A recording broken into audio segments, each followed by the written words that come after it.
Assalamualaikum warahmatullahi wabarakatuh. Selamat pagi kawan pajak di seluruh Indonesia. Perkenalkan, nama saya Human Basuki Dwi Raharjo. Saya adalah penyuluh pajak ahli muda di KPP Pratama Karanganyar. Di sini nantinya saya akan didampingi oleh Bapak Izas, seorang yang mempunyai perusahaan baru berdiri yang bergerak di bidang industri kosmetik. Nah, kebetulan Bapak Izas sudah hadir. Silakan duduk Bapak Izas.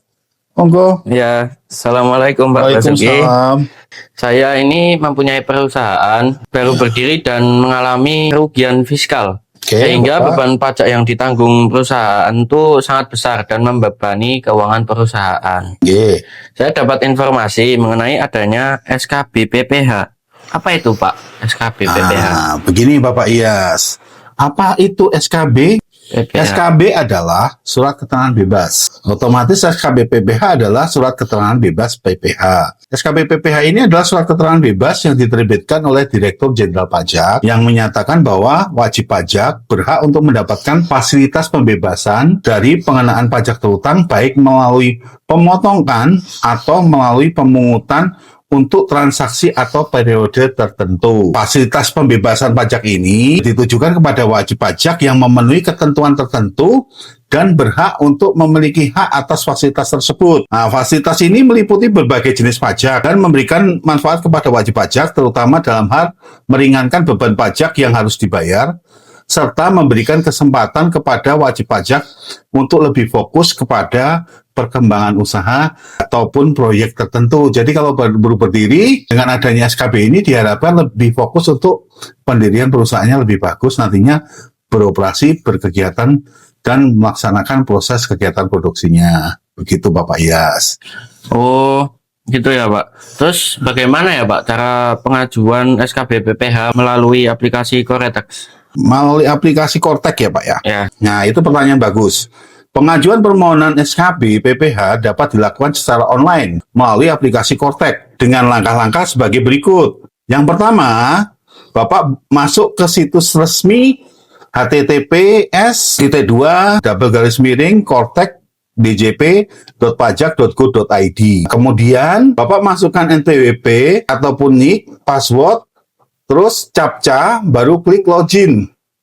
Nah, setelah itu, karena Bapak memerlukan PIC dari wajib pajak badan, nanti jangan lupa terlebih dahulu untuk memilih entitas badannya dengan impersonate wajib pajak badan dengan klik sesuai dengan PIC wajib pajak badan tersebut. Misalnya Bapak tadi kan badan usahanya adalah PT ABC, nah nanti diklik di bagian PT ABC-nya Bapak. Kemudian klik menu layanan wajib pajak. Pada menu layanan wajib pajak, nanti silakan juga langsung klik menu layanan administrasi, kemudian baru klik menu buat permohonan layanan administrasi. Kemudian, pada saat sudah masuk ke buat permohonan layanan administrasi, Bapak silahkan untuk klik ikon pencarian SKB PPH. Langsung diklik, nanti akan muncul AS-19 SKB PPH. AS-19 ini ada 4 jenis submenu. Yang satu adalah 19.01 itu untuk SKB PPH pasal 21, 22 selain impor, PPH 22 impor, ataupun PPH pasal 23. Sedangkan untuk AS-19/02 itu untuk laporan realisasi ekspor impor dan pernyataan detail berat emas batangan atau perhiasan emas. Selanjutnya AS-19/04.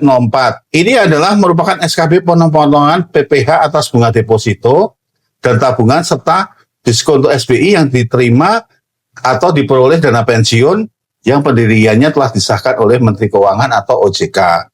Kemudian yang terakhir adalah AS-19/05, yaitu adalah SKB PPH atas pengalihan hak atas tanah dan bangunan.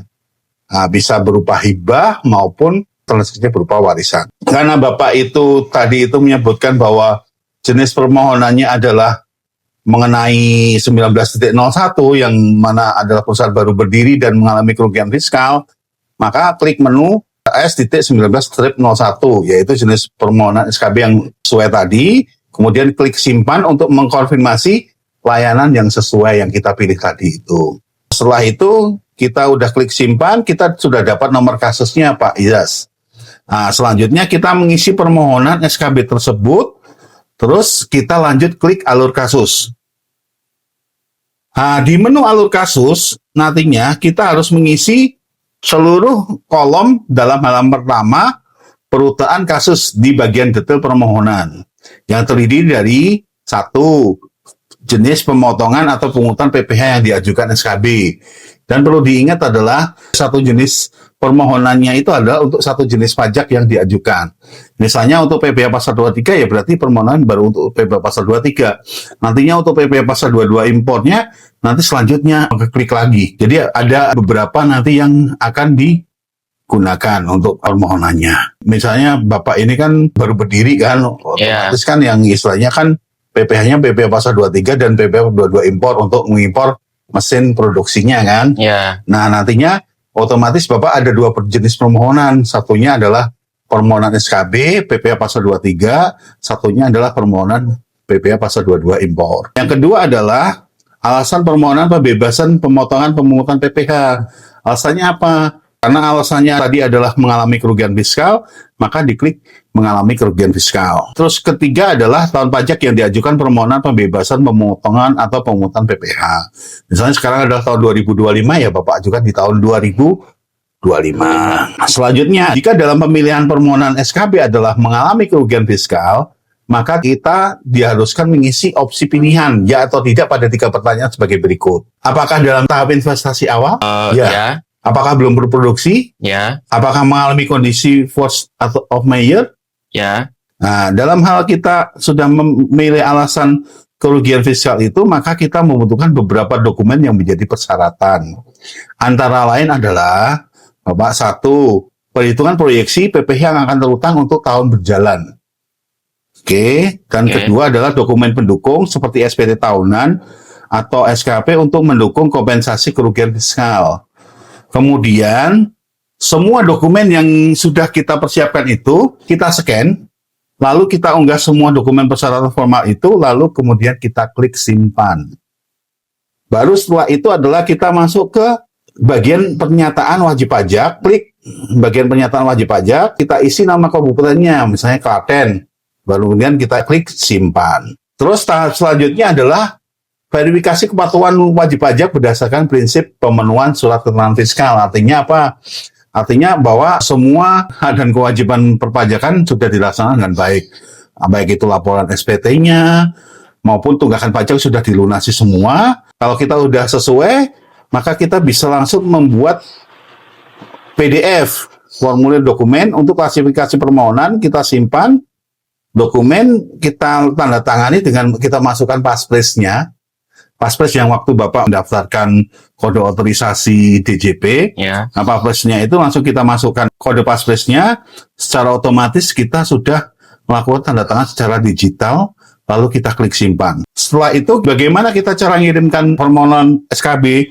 Kita bisa mengirimkan permohonan SKB itu langsung dengan kita klik submit, Bapak. Setelah itu, nanti kita akan mendapatkan BPE, bukti penerimaan elektroniknya. Selanjutnya, bagaimana cara memantau status permohonan kita sudah dikerjakan atau belum, gimana ini? Nah, kita klik notifikasi atau icon lonceng. Jadi kalau ada pemberitahuan misalkan ada kekurangan persyaratan, kita bisa melengkapin. Nah, terus di bagian menu layanan informasi juga ada submenu layanan administrasi, submenu permohonan telah selesai atau daftar fasilitas saya. Nanti apabila di situ kita sudah disetujui, kita bisa buka menu portal saya, lalu klik dokumen saya untuk mengunduh dokumen SKB yang telah disetujui. Karena pengajuan permohonan SKB melalui aplikasi Kortek ini terbukti sangat efisien dan sangat transparansi, dan juga sangat menjamin kepastian hukum bagi wajib pajak yang sangat ingin mendapatkan hak dan fasilitasnya atas permohonan pembebasan pemotongan pajak secara online, maka penting sekali bagi wajib pajak itu meneliti kembali semua dokumen sebelum dikirimkan. Jadi semua dokumen kelengkapan formal itu harus dipenuhi seluruhnya. Sehingga permohonan itu nanti dapat kami proses tanpa adanya hambatan. Begitu Bapak dari saya. Apakah cukup jelas? Sudah cukup Pak. Mungkin itu aja yang bisa saya tanyakan. Terima kasih atas informasinya. Baik. Saya pamit dulu ya Pak. Baik, makasih Pak. Makasih. Oke, kita tutup dengan Assalamualaikum warahmatullahi wabarakatuh.